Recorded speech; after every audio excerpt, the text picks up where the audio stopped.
Hello good morning students. Rajiv Gurukul में आप लोग का फिर से स्वागत है स्टूडेंट्स। आज आप लोग को बताएंगे नेटवर्क थ्योरी। और नेटवर्क थ्योरी में एक टॉपिक्स का नाम है स्टूडेंट हार्विच पॉलिनोमियल। तो आप किसी भी कोई भी आपके पास फंक्शन दिया जाएगा और आपको चेक करने के लिए बोलेगा कि ये आपका हार्विच पॉलिनोमियल है या नहीं है। ये आपका बहुत ही इंपॉर्टेंट प्रॉब्लम है। ये आपका सेमेस्टर एग्जाम में और कंपटीशन एग्जाम में बार बार पूछता है। कोई आपका एक फंक्शन दे देता है और आपको चेक करने बोलता है कि आपका हार्विच पॉलिनोमियल है या नहीं है। उसका कुछ बेसिक कंडीशन है स्टूडेंट, उस कंडीशन को फॉलो करते हुए हम लोग चेक करेंगे कि आपका जो पॉलिनोमियल है वो आपका हार्विच है या नहीं है। उसी पॉइंट पर आज बात करेंगे स्टूडेंट। आपको एंड तक वीडियो में बने रहना है। आपको एंड तक ये पूरा वीडियो देखने के बाद ये समझ में आ जाएगा कि आप हार्विच पॉलिनोमियल को कैसे चेक करोगे। तो स्टेप बाय स्टेप क्या करना है स्टूडेंट, जो जो चीज़ आपको बताएंगे आपको क्या करना है, नोट डाउन करना है और आपको एक दो बार रिवीजन करना है। तो आपको ये हार्विच पॉलिनोमियल का कॉन्सेप्ट पूरा समझ में आएगा स्टूडेंट। अब देखो स्टूडेंट क्या क्या लिखा हुआ है। तो नेटवर्क थ्योरी में आपका एक टॉपिक्स का नाम है हार्विच पॉलिनोमियल। तो आप देखो कि हार्विच पॉलिनोमियल में कुछ कंडीशन बोलेगा कि हार्विच पॉलिनोमियल होने के लिए बेसिक कंडीशन क्या होना चाहिए। तो सबसे पहला कंडीशन जो है स्टूडेंट वो आपका क्या है, वह चीज को हम लोग देखते हैं। ये आपका क्या है स्टूडेंट, कंडीशन है। पहला कंडीशन है all the coefficient must be positive. जो भी आपका पॉलिनोमियल फंक्शन दिया जाएगा स्टूडेंट, उसका कोफिशिएंट जो होगा ऑलवेज क्या होना चाहिए, पॉजिटिव होना चाहिए। यदि आपका पॉजिटिव होगा तभी जाके वो पॉलिनोमियल जो होगा स्टूडेंट वो आपका हार्विच होगा। अदरवाइज वो यदि पॉजिटिव नहीं होगा तो वो पॉलिनोमियल आपका हार्विच पॉलिनोमियल नहीं होगा। तो देखो स्टूडेंट एक एग्जांपल लिए, यहाँ पर देखो s के पावर 3 है, -2 इंटू एस के पावर 2 है, प्लस 3s है, प्लस क्या है 9 है। बट यहाँ पर गौर से देखो स्टूडेंट s के पावर का 2 का जो कोफिशिएंट है वो माइनस टर्म है। बट हमने बोला है कि सभी का कोफिशिएंट क्या होना चाहिए, पॉजिटिव होना चाहिए। बट यहाँ पर जो हमने एग्जांपल लिया है इसमें एस स्क्वायर का जो कोफिशिएंट है वो निगेटिव है। इसका मतलब सर ये गलत है, ये आपका हार्विच पॉलिनोमियल नहीं होगा। इसका मतलब इस तरह का फंक्शन दे दे और आपको बोले कि आपका हार्विच पॉलिनोमियल है या नहीं है, तो आपको बोलना है कि इसका जो कोफिशिएंट वैल्यू है निगेटिव है, जिसके कारण ये जो पॉलिनोमियल होगा स्टूडेंट ये आपका हार्विच पॉलिनोमियल नहीं होगा। समझ में आ रहा बात क्या बोलना चाह रहे। यदि यहाँ पर प्लस साइन हो जाता तो ये आपका पॉलिनोमियल जो होता है स्टूडेंट वो आपका हार्विच पॉलिनोमियल होता। बट ये नेगेटिव साइन होने के कारण ये जो पॉलिनोमियल हो रहा है ये आपका हार्विच पॉलिनोमियल नहीं हो रहा। ये आपका पहला कंडीशन है। इस तरह करके हम लोग क्या करेंगे, हार्विच पॉलिनोमियल का कंडीशन को चेक करेंगे। अब देखो स्टूडेंट सबसे पहले समझते हैं no missing term between the highest and lowest order. मतलब जब भी कोई भी फंक्शन कोई भी आपका पॉलिनोमियल को लिखेंगे हाईएस्ट से लोएस्ट की ओर, तो हाईएस्ट और लोएस्ट के बीच में कोई भी एक ऐसा सिंगल टर्म मिसिंग नहीं होना चाहिए। तभी जाके वो पॉलिनोमियल जो होगा वो आपका क्या होगा, वो आपका हार्विच पॉलिनोमियल होगा। यदि ये कंडीशन को सेटिस्फाइड करता है तभी जाके वो हार्विच पॉलिनोमियल होगा, और यदि सेटिस्फाइड नहीं करता स्टूडेंट तो वो आपका क्या होगा, हार्विच पॉलिनोमियल नहीं होगा। अब देखो यहाँ पर हाईएस्ट पावर क्या है स्टूडेंट, 4 है, और लोएस्ट पावर क्या है, s के पावर 0 है। इसका मतलब हाईएस्ट पावर 4 हो गया, लोएस्ट पावर 0 हो गया। हाईएस्ट और लोएस्ट के बीच में कोई भी पावर आपका मिसिंग नहीं करना चाहिए। तो ये 4 है और ये 0 है। इसका मतलब 4 और 0 के बीच में सभी पावर को क्या होना है, प्रेजेंट होना। मतलब 3 भी प्रेजेंट होना चाहिए, 2 भी प्रेजेंट होना चाहिए और 1 भी प्रेजेंट होना चाहिए। तभी जाके ये पॉलिनोमियल जो होगा स्टूडेंट वो आपका हार्विच पॉलिनोमियल होगा। बट ऐसा नहीं हुआ। यहाँ पर s के पावर 4 अवेलेबल है, s के पावर 3 अवेलेबल है, s के पावर 2 टर्म जो है मिसिंग है। इसका मतलब ये जो पॉलिनोमियल आपके पास गिवन है स्टूडेंट वो आपका क्या होगा, हार्विच पॉलिनोमियल नहीं होगा। इसका मतलब हाईएस्ट और लोएस्ट के बीच में कोई भी टर्म आपका मिसिंग नहीं होना चाहिए, तभी जाके वो क्या होगा, हार्विच पॉलिनोमियल होगा। This is not a Hurwitz polynomial because s के पावर 2 टर्म मिसिंग। मतलब s के पावर 2 जो टर्म्स है वो आपका क्या है, यहाँ पर मिसिंग है। इसी कारण ये जो पॉलिनोमियल होगा वो आपका हार्विच पॉलिनोमियल नहीं होगा। हाईएस्ट और लोएस्ट के बीच में s के पावर 2 क्या है, मिसिंग है, इसीलिए आपका क्या होगा, हार्विच पॉलिनोमियल नहीं होगा। अब आगे की ओर चलते, अनलेस ऑल इवन या तो ऑड टर्म आर मिसिंग, या तो ऐसा रहे कि जब मिसिंग ही होना है तो पूरा पूरी ऑड टर्म मिसिंग रहे या तो पूरा पूरी इवन टर्म मिसिंग रहे, तभी जाके वो पॉलिनोमियल क्या होगा, हार्विच पोलिनोमियल होगा। अब एक एग्जांपल देखते हैं स्टूडेंट, s के पावर 5 प्लस 3s के पावर 3 प्लस 2s है, ये आपका 5 है, s के पावर 4 नहीं है, s के पावर 2 नहीं है, s के पावर 0 नहीं है। इसका मतलब है हाईएस्ट और लोएस्ट की ओर देखने पर ये पता चल रहा कि सिंपल क्या है, ऑड टर्म प्रेजेंट है, s के पावर 5, s के पावर 3 और s के पावर 1, मतलब ऑड टर्म प्रेजेंट है, इवन टर्म सर क्या है, एब्सेंट है। इसका मतलब यदि सिंपल आपका ऑड टर्म प्रेजेंट रहेगा और इवन टर्म एब्सेंट रहेगा तब ये क्या हो सकता है, ये हार्विज पॉलिनोमियल हो सकता है।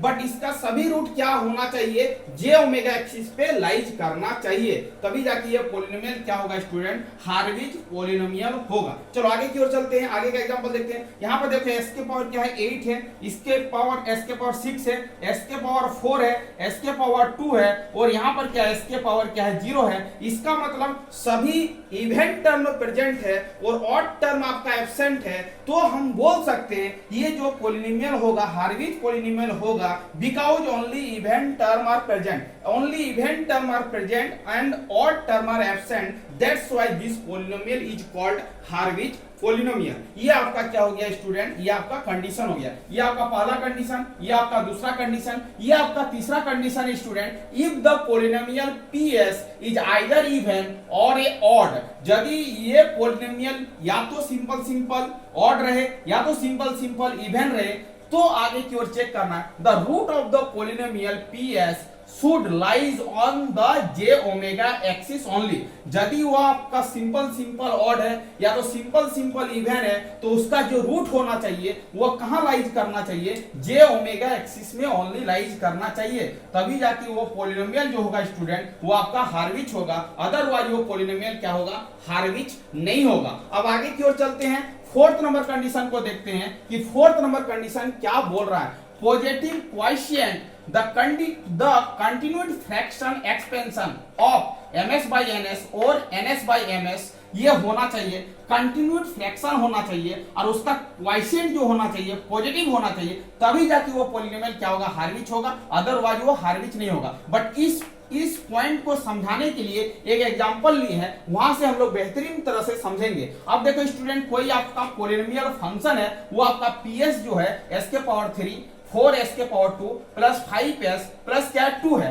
अब इसको क्या करना है, कंटिन्यूड फ्रैक्शन एक्सपेंशन करना। अब ms क्या है और ns क्या है इसको समझते हैं। ms जो होगा स्टूडेंट, यहां पर देखो, यहां पर ये ऑड टर्म है, ऑड पावर है इसीलिए इसको ऑड टर्म बोलेंगे, ये आपका ऑड पावर है इसीलिए इसको ऑड टर्म बोलेंगे, इसका पावर इवन है इसीलिए इसको इवन बोलेंगे। यहाँ पर s के पावर 0 है और s के पावर 0 जो होता है इवन टर्म होता है, तो उसको बोलेंगे इवन। तो इसका मतलब स्टूडेंट यहाँ पर दो पार्ट छिपा हुआ है, एक आपका इवन और दूसरा क्या है, ऑड। तो ऑड जो होगा s के पावर 3 और 5s जो होगा स्टूडेंट वो आपका क्या हो जाएगा, ऑड पार्ट हो जाएगा।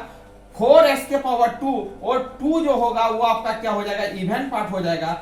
इवन पार्ट को हम लोग ms कंसीडर करेंगे और ऑड पार्ट को ns कंसीडर करेंगे। अब रही मुद्दा कि ms by ns होगा कि ns by ms होगा, देखना है जिसका पावर ज्यादा है उसको ऊपर रखेंगे। तो ns का पावर क्या है, ज्यादा है 3 है, ms का पावर 2 है, इसीलिए हम लोग यहाँ पर जो कंटिन्यूड फ्रैक्शन लगाएंगे वो ns by क्या होगा, ms होगा, ns by क्या होगा, ms होगा। ये आपका क्या हो गया, आपका पॉइंट नंबर 4 हो गया। जब इसको कंटिन्यूड फ्रैक्शन एक्सपेंशन करेंगे तो इसका क्वोशिएंट जो होना चाहिए वो क्या होना चाहिए, पॉजिटिव होना चाहिए। यदि ये कंडीशन सेटिस्फाइड करता है तभी जाके वो जो पॉलिनोमियल आपके पास गिवन है वो आपका क्या होगा, हार्विज पॉलिनोमियल होगा। और यदि ये कंडीशन को सेटिस्फाइड नहीं करता है, यदि आपका नेगेटिव क्वोशिएंट आ जाता है, तो वो आपका पॉलिनोमियल जो होगा वो आपका हार्विज नहीं होगा। इसका मतलब क्वोशिएंट जो होना चाहिए वो क्या होना चाहिए, पॉजिटिव होना चाहिए, भागफल क्या होना चाहिए, पॉजिटिव होना चाहिए, तभी जाके वो क्या होगा,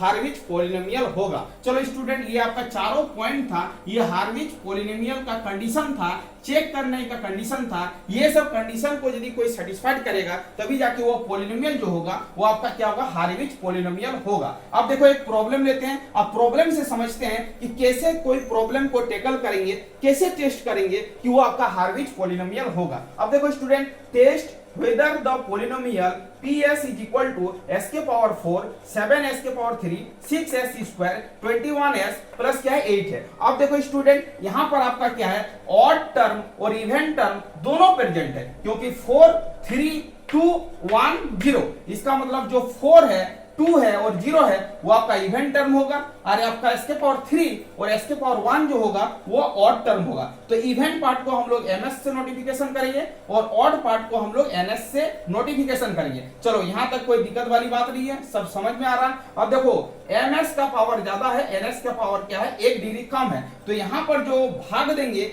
ms बाई क्या होगा, ns होगा, ms बाई क्या होगा, ns होगा। इसका मतलब let us consider qs is equal to क्या होगा, ms बाई ns होगा। जो ms है उसको ऊपर लिखेंगे, जो आपका ns है उसको नीचे लिखेंगे, और आपका कंटिन्यूअस फ्रैक्शन से इसको भाग लगाएंगे। भाग लगाने के बाद यदि इसका क्वोशिएंट पॉजिटिव आता है, पूरा पूरी कैंसिल हो जाता है, तो आपका पॉलिनोमियल क्या होगा, हार्विच होगा, अदरवाइज वो पॉलिनोमियल क्या होगा, हार्विच नहीं होगा। अब देखो स्टूडेंट, 7s के पावर 3 प्लस 21s है, इसको डिवाइड करेंगे s के power 4 plus 6s square plus क्या है 8 है। अब देखो यहाँ पर हम क्या एडजस्ट करें कि ये आपका s के पावर 4 आ जाए। इसका मतलब स्टूडेंट यहाँ पर हम क्या करेंगे, s बाई 7 से इसको क्या करेंगे, मल्टीप्लाई करेंगे, तो ये आपका s के पावर 4 हो जाएगा। इसको इससे मल्टीप्लाई करेंगे तो 3s स्क्वायर हो जाएगा। जब मल्टीप्लाई करने के बाद उसको क्या करना, माइनस करना है। जब माइनस करेंगे तो ये कैंसिल हो जाएगा, ये आपका क्या हो जाएगा, 3s स्क्वायर हो जाएगा, ये आपका 8 हो जाएगा। इस फंक्शन से अब इस फंक्शन को क्या करेंगे, डिवाइड करेंगे, और डिवाइड करने के बाद यहाँ पर क्या लिखेंगे उस चीज को समझने का कोशिश करो। इससे इसको डिवाइड करना है तो आपको क्या करना है, 7s के पावर 3 और यहाँ पर क्या करना है, 3s के पावर क्या करना है, 2 करना है, तो ये क्या हो जाएगा 7/3 और क्या हो जाएगा, s हो जाएगा। जो ये चीज आएगा डिवाइड करके उसी चीज को यहाँ पर लिख देना है। लिखने के बाद इसको आपस में क्या करना, गुना करना है। गुना करने के बाद माइनस करना है, जो कैंसिल होगा उसको कैंसिल कर लेना है। फिर आगे क्यों चलना है, इससे इसको माइनस करेंगे तो 7s बाई क्या होगा, 3 होगा। फिर इस टर्म से इस टर्म को क्या करेंगे, डिवाइड करेंगे। अब देखो फिर से क्या करेंगे, 3s स्क्वायर को हम भाग देंगे 7/3s से स्टूडेंट, तो ये ऊपर जाएगा तो 9s स्क्वायर बाई क्या हो जाएगा, 7s हो जाएगा। ये कैंसिल हो जाएगा तो 9s बाई क्या होगा, 7 होगा। जो 9s बाई 7 आया है उसी को हम लोग क्या कर लेंगे, यहाँ पर रख लेंगे 9/7 इंटू s। इसको फिर इससे गुना करेंगे तो 3s स्क्वायर आएगा, ये कैंसिल हो जाएगा, यहाँ पर आपका 8 बचेगा। अब क्या करना है, 8 से इसको डिवाइड करना है। किसको डिवाइड करना है, 7s/3 से आपको क्या करना है, 8 को डिवाइड करना है। इसको सॉल्व करेंगे तो 7s बाई क्या होगा, 24 होगा। जो आपका आएगा उसको यहाँ पर रख देना है, उसको आपस में गुना करना है तो ये आ जाएगा। इसको कैंसिल करेंगे स्टूडेंट, ये आपका क्या हो जाएगा, 0 हो जाएगा। इसका मतलब है यहाँ पर क्वोशिएंट जो है ये भी पॉजिटिव है, s/7 है, ये भी 7s/3 है, 9s/7 है, 7s/24 है। इसका मतलब सभी वैल्यू क्या है, पॉजिटिव है।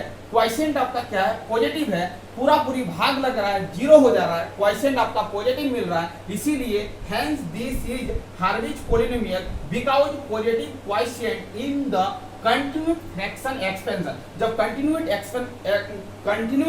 फ्रैक्शन एक्सपेंशन कर रहे हैं तो इसका क्वोशिएंट जो हो रहा है वो क्या हो रहा है, पॉजिटिव हो रहा है। इसका मतलब ये जो पॉलिनोमियल होगा, जो हम एग्जांपल 1 नंबर लिए हैं, ये आपका क्या होगा स्टूडेंट, हार्विच पॉलिनोमियल होगा। इसका मतलब स्टूडेंट ये आपका हार्विच पॉलिनोमियल का क्या है, कंडीशन है। ये कंडीशन को ध्यान में रखते हुए हम चेक करेंगे कि कोई पॉलिनोमियल आपका हार्विच है या नहीं है। तो आपको स्टूडेंट क्या करना है, यहाँ से लेके यहाँ तक आपको नोट्स बनाना है, नोट्स को बार बार रिटर्न करना है, उसके बाद समझना है, उसके बाद इस प्रॉब्लम को अपने से बनाना है, इसको भाग को देखना है, अपने से सॉल्व करना है, कंटिन्यूड फ्रैक्शन मेथड से इसको सॉल्व कर लेना है। सॉल्व करने के बाद देखना है, देखने के बाद आपको एक बार अपने से बनाना है तो आपको क्या हो जाएगा, ये पूरा कॉन्सेप्ट क्या हो जाएगा स्टूडेंट, क्लियर हो जाएगा। तो एग्जाम पॉइंट ऑफ व्यू से ये आपका यहाँ से प्रॉब्लम आने की संभावना बहुत ही ज्यादा है। आपसे पूछेगा, कोई पॉलिनोमियल फंक्शन दे देगा और आपसे पूछेगा कि ये पॉलिनोमियल आपका हार्विच है या नहीं है। यदि यही प्रॉब्लम आपका प्रीवियस ईयर में पूछा गया है तो ये प्रॉब्लम यदि आता है स्टूडेंट एग्जाम में तो आपको यहाँ से लेके यहाँ तक क्या करना है, सॉल्यूशन करना है, तभी जाकर आपको फुल में फुल नंबर मिलेगा। ये आपका स्टूडेंट, ये आपका वीडियो था आपका हार्विच पॉलिनोमियल के बेसिस पर आपको हार्विच पॉलिनोमियल चेक करने आना चाहिए। इसी कंडीशन के तहत हम किसी पॉलिनोमियल को बोलेंगे स्टूडेंट वो आपका हार्विच है या नहीं है। Thank you student. वीडियो को फिर एंड करते हैं। यदि आप चैनल में नए आए तो चैनल को क्या करना है स्टूडेंट, सब्सक्राइब कर लेना है। वंदे मातरम स्टूडेंट।